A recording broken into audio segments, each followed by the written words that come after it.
Iran और पाकिस्तान दोनों देशों ने एक दूसरे की जमीन पर आतंकवादियों पर हमले का दावा किया है। हालांकि दोनों देशों ने अपने अपने क्षेत्रों पर हवाई हमलों का विरोध किया और आम नागरिकों की हत्या का आरोप भी लगाया। ऐसी घटनाओं के बाद से ही दोनों देशों के बीच तनाव उच्चतम स्तर पर है। पाकिस्तान ने तो अपने राजदूत को वापस बुला लिया है, वहीं ईरान ने पाकिस्तानी राजनयिक को बुलाकर कड़ा विरोध जताया है। ऐसी चिंताएं हैं कि हालिया हमलों के परिणाम स्वरूप पाकिस्तान और ईरान के बीच व्यापक संघर्ष हो सकता है, जिससे पहले से ही अस्थिर पश्चिम एशिया में तनाव और बढ़ सकता है। ऐसे में सवाल उठ रहा है कि अगर ईरान और पाकिस्तान के बीच व्यापक संघर्ष होता है तो इसका क्या असर होगा और क्या भारत को चिंतित होना चाहिए। बता दें, ईरान और पाकिस्तान 900 किलोमीटर से अधिक लंबी सीमा साझा करते हैं, जिसका अधिकांश भाग अशांत है। दोनों देशों की सीमाओं पर नशीले पदार्थों की तस्करी, मानव तस्करी और उग्रवाद आम बात है। अनुमानित तौर पर करीब 90 लाख जातीय बलूच ईरान पाकिस्तान सीमा की दोनों ओर रहते हैं। इसे गोल्ड स्मिथ लाइन के नाम से जाना जाता है। पाकिस्तानी सीमा की ओर बलूचिस्तान स्थित है, जबकि ईरान की ओर सिस्तान और बलूचिस्तान प्रांत लगते हैं। पड़ोसी अफगानिस्तान में भी बलूच रहते हैं। ईरान और पाकिस्तान दोनों देशों में बलूच लोगों की वर्षों से अपनी अपनी सरकारों से शिकायतें हैं। इन लोगों का आरोप है कि दोनों देशों की सरकारें उनका उत्पीड़न करती हैं और उन्हें अपने देश के आम लोगों के बराबर हक नहीं देती। इस कारण सीमा के दोनों ओर के क्षेत्रों को मिलाकर एक ग्रेटर बलूचिस्तान के निर्माण के अलगाववादी आंदोलन को बढ़ावा मिला।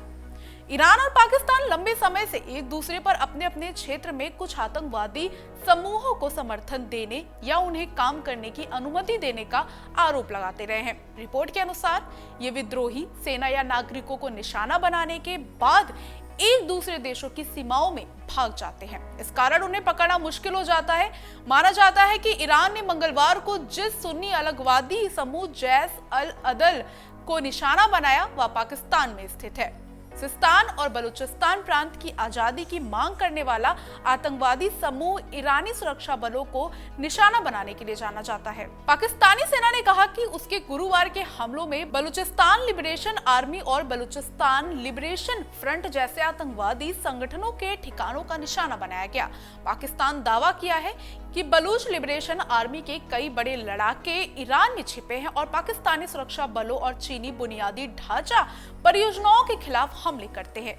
वही बलूचों का कहना है कि वह अपनी जमीन पर अपने अधिकार के लिए लड़ रहे हैं, क्योंकि पाकिस्तानी सेना उनके खिलाफ कार्यवाही कर रही है। पिछले कुछ दशकों में पाकिस्तानी सेना ने हजारों की संख्या में बलूचों को आतंकवाद के नाम पर मार दिया।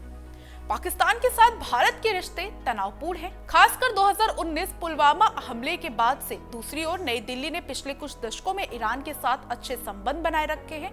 पाकिस्तान में भारत ईरान संबंधों को चिंता की दृष्टि से देखा जाता है। पाकिस्तान में ईरान के हमले के बाद विदेश मंत्रालय ने बुधवार को प्रतिक्रिया देते हुए कहा कि यह उन दोनों देशों के बीच का मामला है। हालांकि नई दिल्ली ने यह भी कहा कि वह देशों द्वारा अपनी आत्मरक्षा में की जाने वाली कार्यवाहियों को समझता है।